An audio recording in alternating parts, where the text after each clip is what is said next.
နော်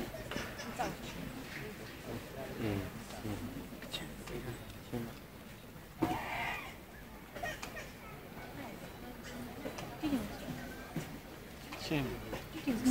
တို့ချင်းဒီပြဆက်ပြဆက်မှာဆိုရင် this anniversary here soအဲ့လိုမျိုးသမီးတွေ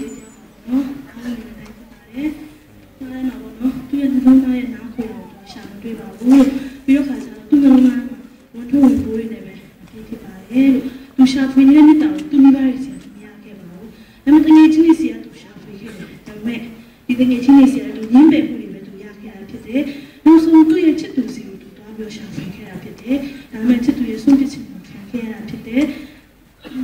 ကျွန်တော်တို့ကတော့မတဲ့ခိုင်းစတဲ့ဆက်မှာတာထားတယ်ဖျားခင်ကဝင်ကြီးပြင်မလို့သူအလုံးမထားတော့လာဆိုတော့ဒီချမ်းသာပေးပြီးဖျားခင်ကပြောတာဖြစ်တယ်။ဒါနဲ့သူဟာမျိုးကြည့်ဖြစ်တဲ့ခါမှာသူဒီလိုမျိုးကျန်းစကားတွေကိုသူကြားနာဖို့အတွက်သူဒုတိယမှမပြောခဲ့ပါဘူးလို့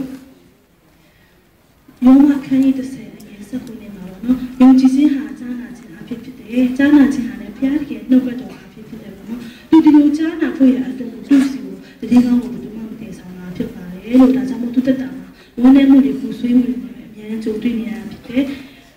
ဒီပြဿနာလေးမှာပေါ့နော်ဓမ္မဆရာတရားဟာသူ့ကိုကဲတင်ချင်းတရားဝေငှခြင်းအားဖြင့်သူဟာယေရှုရဲ့မြတ်တာကိုသိခွင့်ရတယ်လို့ပဲပေါ့နော်ကျွန်တော်တို့မြန်မာပြည်အတွက်ပေါ့နော်တကယ်ပဲဖျားသခင်နဲ့ထိတွေ့ဖို့ရအတွက်ဆရာရုံးနေတာဆိုရင်သူ့ရဲ့ဘဝကိုသူဟာပေးဆက်ပြီးတော့ပေါ့နော်ကျွန်တော်တို့မြန်မာပြည်တစ်ပြည်လုံးကိုဖျားနဲ့သူဟာတွေ့ထိဖို့ရအတွက်သူ့ရဲ့ခန္ဓာရောကိုယ်လုံးကိုသူဟာရင်းပြီးတော့ကျွန်တော်တို့မြန်မာပြည်ကိုအတွက်သူဟာတကယ်ပဲဝန်ထမ်းရှိစွာနဲ့လှုပ်ဆောင်ခဲ့တဲ့သူတယောက်ဖြစ်တယ်လို့ဒါကြောင့်မို့ဒီမှာရှိတဲ့တမီးတယောက်စီတိုင်းနဲ့ပေါ့နော်ကျွန်တော်တို့ဘေးမှာရှိတဲ့တယောက်စီတိုင်းရဲ့တာသမီးတွေရဲ့ဘူကျွေးတန်ကိုကြားပြီးတော့ပေါ့နော်တကယ်ပဲဖျားခင်ရဲ့ကဲတိချင်းတရားကိုဝေငှကြရအောင်လို့ဒီတရားစလေးအပြင်မှာတည်ချင်မှာဖြစ်ပါတယ်။ရောက်စီတဲ့မှာဖျားရှင်ပါရှိပါစေ။